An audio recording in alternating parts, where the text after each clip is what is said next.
தேவையில்லை, அவங்களுக்கு மைக் எதுவுமே தேவையில்லை, ஸ்பீக்கர் தேவையில்லை, மைக் தேவையில்லை, இறையும் இருந்து காலங்கள் வரை போகுது. மைக் வேண்டாம், எனக்கு வந்துட்டு நான் எல்லாரையும் கை தட்ட சொல்லியிருக்கேன், தயவு செஞ்சு கை தட்டுங்க. பிரியாணி பண்ண வந்துச்சா? அது அவங்களதான் கேட்கணும், கொடுத்தேன் வந்துருச்சான்னு தெரியல. அனைவருக்கும் வணக்கம். நகரத்தார் சமூகத்தில் பெரிதும் கவனம் செலுத்தி போற்ற வேண்டியது தொழில் பேணி சிறப்பதிலே என்று பேச வந்திருக்கின்றேன். இதுதான் கடைசியா எனக்கு மிச்சம் இருக்குன்னு சொல்லிட்டு தெய்வா எனக்கு கொடுத்தது, அதனால தொழில் எடுத்தேன், இல்லாட்டி நான் தொழில் எடுத்திருக்க மாட்டேன்.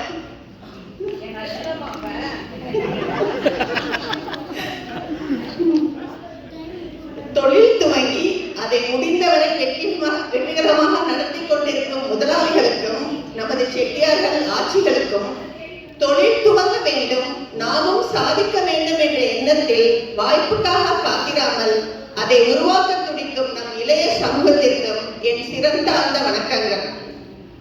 நமக்கு பொதுவாகவே தெரியும், நகரத்தார்கள் வணிகத்துல மிகவும் சிறந்தவர்கள். வியாபாரத்திறன், சிக்கனம், தான தர்மங்கள் தான் நம்மளோட நற்குணங்கள்.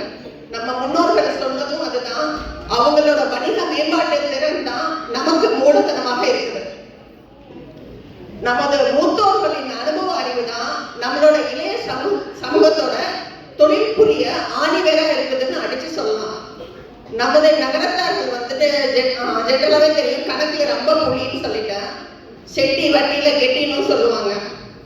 அதனாலதான் நம்ம பல்வேறு நாடுகள்ல நம்ம வணிக பரிமாற்றம் செய்தோம், இன்னமும் செஞ்சுக்கிட்டு தான் இருக்கோம். நமது செட்டியார்கள் வந்து வணிகத்திறன் மற்றும் நிதி மேலாண்மையிலையும் வல்லவர்கள். இதற்கு சான்றா சொல்லணும்னா மதுரை வங்கியை சொல்லலாம். திரு கருமுத்து தியாகராஜன் செட்டியாரால் துவங்கப்பெற்று இந்தியாவில் 100க்கும் மேற்பட்ட கிளைகளை நிறுவி அதை விரிவுபடுத்தி செயலாற்றுறாங்க. முக்கியமாக நகரத்தார்கள் தொழில் புரிவதுங்கிறது வெறும் வருமானத்துக்காக மட்டுமல்ல, அதுல பக்தியும் இருந்துச்சு, சமூக பொறுப்பும் இருந்தது, குடும்ப நலன் இருந்தது. கல்விக்காகவும் பல பள்ளிக்கூடங்களையும் நிறுவியவர்கள், அறப்பணியை தம் திருப்பணி என்றும் வாழ்பவர்கள்.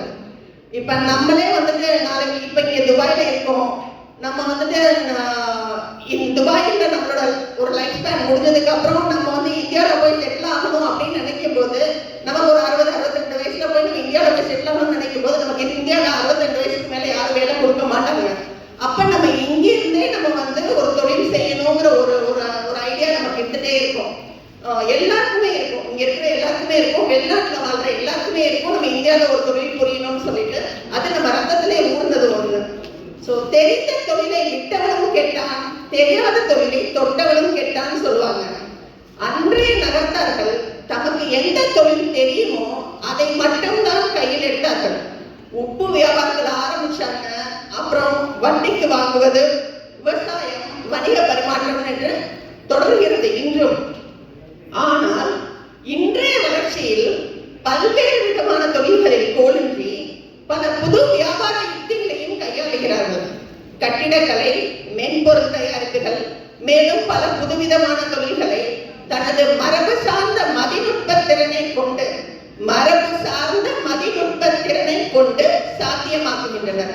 நான் ஆல்ரெடி ஏற்கனவே சொன்னதுதான், நம்ம ரத்தத்திலே ஊர்ன ஒன்று தொழில் அப்படிங்கிறது, நம்ம ரத்தத்திலே ஊர்ன ஒன்று. ஆதாயம் இல்லாத செட்டி ஆற்றோடு போவானா என்றும் சொல்வாங்க. எந்த ஒரு தொழிலை செய்தாலும் லாபம் இல்லாமல் செய்ய மாட்டோம். நம்ம இப்ப ஏதாவது ஒரு தொழில் செய்யணும்னு யாராவது வந்து கேட்டா கூட, இதுல நமக்கு எவ்வளவு வருமானம் வரும், இதுல நமக்கு எவ்வளவு பர்சன்டேஜ் கிடைக்கும் அப்படின்னு சொல்லிதான் நம்ம முதல்ல திங்கிங்கே இருக்கும். நம்மளோட எத்தனையோ தொழிலை செஞ்சாலும் முக்கியமா நம்ம அறிவுக்கும் தேனி போடுறது நம்ம நகரத்தார்கள் தான். பதிப்பகங்களையும் துவங்கினார்கள், அதுல ரொம்ப முக்கிய பங்கு வந்தாங்க. ஒரு நல்ல புத்தகம் படித்தால் 100 புத்தகங்கள் படித்த மாதிரி நம் புத்தகங்களின் மூலம்தான் நமது பாரம்பரிய தகவல்களை இன்று வரை நாம் தெரிந்து கொள்ள முடிகின்றது. நெல் விதைத்தால் நெல் விளையும், புண்டை விதைத்தால் புண்டை விளையும் சொல்வாங்க. எதை போட்டா எப்படி எடுக்கலாங்கிறது நமக்கு தெரிஞ்ச ஒன்று. நேர்மை, நாணயம், கட்டுப்பாடு, இவை எல்லாத்துக்கும் சொந்தக்காரங்க நாம தான். அது உங்க எல்லாருக்குமே தெரியும். செஞ்சாலும் அதை நேர்த்தியோட செய்யறவங்களும் நாம தான். நம்மளை பார்த்துதான் மத்த ஆளுங்களும் நம்மளை பார்த்துதான் தெரிஞ்சுக்கிறாங்க. செட்டியார்னா நியாயமா இருப்பாங்க, நேர்மையா இருப்பாங்கன்னு சொல்லிட்டு நான் செட்டியார் கூட தெரிஞ்சுக்கிறாங்க. ஏன் அப்ப அந்த செட்டியாரை கொடுக்குறீங்க? பொதுவா செட்டியார் உண்மையிலேயே ரொம்ப நல்ல. நான் முன்னாடிலாம் துபாய்க்கு அடிக்கடி வரும்போது அவங்க வீட்டில் சாப்பிட்றதுக்காக கூடாது. நான் பொதுவாக வந்து சொல்லுவேன், அந்த எண்ணெயில் கூடனா அந்த ஆவியில் அவித்த உணவுகள்லாம் கொஞ்சம் பிடிக்கும்னு ஒரு தடவை பேசல சொல்லிட்டேன். இடியப்பம், புட்டு, கொழக்கட்டை வரிசையாக எல்லாம் அவிச்சு அருமையாக ஆச்சி வீட்டில் சாப்பாடு. நான் உடனே அண்ணன் ராமன்கிட்ட சொன்னேன், அண்ணன் உண்மையிலேயே ரொம்ப பெரிய விஷயமே. நான் வந்து ஆவியில் அவித்த உணவுகள் தான் ரொம்ப முக்கியம். வந்து உங்கள் வீட்டில் ஆவியில் அவித்த உணவுகள் கொடுத்தாங்க, ரொம்ப வாழ்த்துக்கள், பாராட்டுகள். இப்படி பண்ணுறது ஒரு பெரிய விஷயம். என்ன சொன்னார், அண்ணே உங்களுக்காக ஒரு வேளை தான் சாப்பாடு, எல்லாம் 15 வருஷமா நான் ஆவியோட தான் வாழ்ந்துருக்கேன். பரவாயில்ல, ஆட்சியே மறந்து செஞ்சுட்டாங்க. ஒரு நாள் வெளியில சாப்பிடும் போது நல்லா சாப்பிட்டுப்பாங்க, மீதி 6 நாள் என்னோட சமையல் தான். நான் எப்படி போடுறேனோ அப்படிதான்.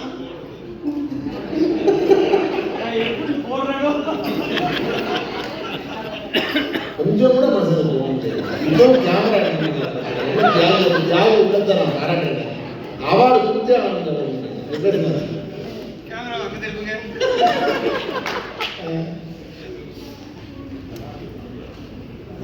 முக்கியமா ஒன்று சொல்லணும்னு ஆசைப்படுறேன்.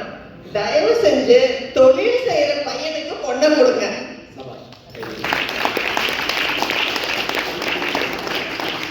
தொழில் செய்யணும்னு நினைக்கிற பையனுக்கும் பொண்ணை கொடுங்க.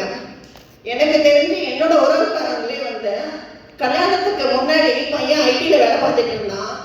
அவங்க வந்துட்டு அவனுக்கு வந்து தொழில் செய்யணும்னு ஆசை. ஆனா வந்து அவங்க அப்பா அம்மா வந்து தொழில் செய்யக்கூடாது, உனக்கு கல்யாணம் பேசிட்டு இருக்கோம், பொண்ணு வராது அப்படின்னு சொல்லி அவனோட ஆசைக்கு முட்டுக்கட்டு போட்டாங்க. ஆனாலும் அந்த ஆசைங்கிறது நம்ம செட்டியார்ல இருக்க இந்த தொழிலுங்கிறது நம்மளோட ரத்தத்துல ஊர்ன ஒன்று. அவன் வந்து கல்யாணம் முடிஞ்சது, கல்யாணம் முடிஞ்சு அடுத்த ஒரே வருஷத்துல அவன் தனியா தொழில் ஆரம்பிச்சான். அப்ப அதுக்கு யாரும் முட்டுக்கட்டை போட முடியாது, எந்த சம்மந்தபுரமும் வராது முட்டுக்கட்டை போடுறதுக்கு. ஒயிட் சட்டை போட்டா மட்டும்தான் உண்டு. ஆனா பொண்டாட்டி நம்ம சமந்தா என்ன மாதிரி இருந்தாங்கன்னா சட்டை போட மாட்டாங்க.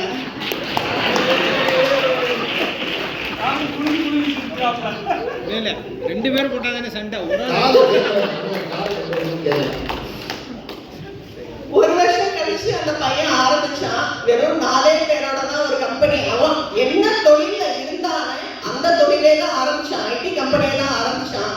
40 ஆச்சு, 40 இப்ப 80 ஆச்சு. 8 வருஷத்துல அவன் 80 பேரோட அவன் முதலாளியா இப்ப இருக்கான். என் மாமியார் கிட்ட சொந்தக்காரங்க தான்.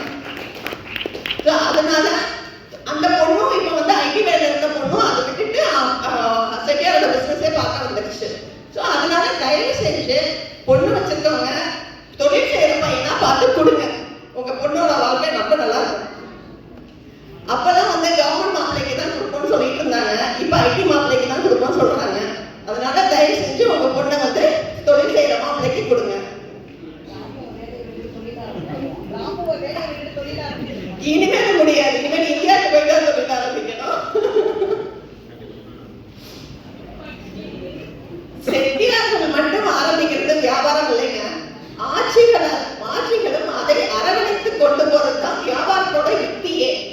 இன்றைய காலகட்டத்துல ஆட்சிகளும் தான் தொழில் புரியுறாங்க. இப்ப நம்ம ஊர் பக்கம்லாம் பாத்தீங்கன்னா எல்லா செட்டிநாட்டு ஊர்களையும் பாத்தீங்கன்னா ஒரு சிறிய உணவகம் இருக்கு, மெஸ் ஒன்று நடத்துறாங்க. அது எல்லாமே ஆட்சிமார்கள் தான் நடத்துறாங்க.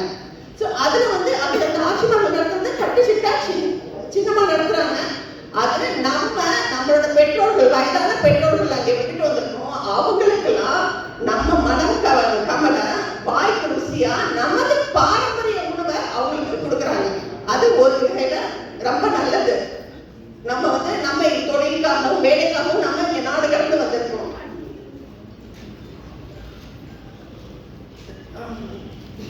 இதுல வந்து எல்லாம் சொல்றேன். இப்ப வந்து தொழில் செய்ய ஏன் நம்ம எல்லாம் தயங்குறோம் அப்படிங்கறதும் நான் சொல்றேன். ஒண்ணு வந்து பொருளாதார மந்த நிலை, அதனாலயும் ஒரு ஏற்றத்தாழ்வுகள் நிறைய இருக்கு. 2வது குடும்ப பராமரிப்பு. நம்ம தொழில் செய்ய போயிட்டா லாபம் வந்தா ஓகே, நஷ்டம் வந்ததுன்னா என்ன பண்றது, நிரந்தரமான வருமானம் வந்து நமக்கு வராதே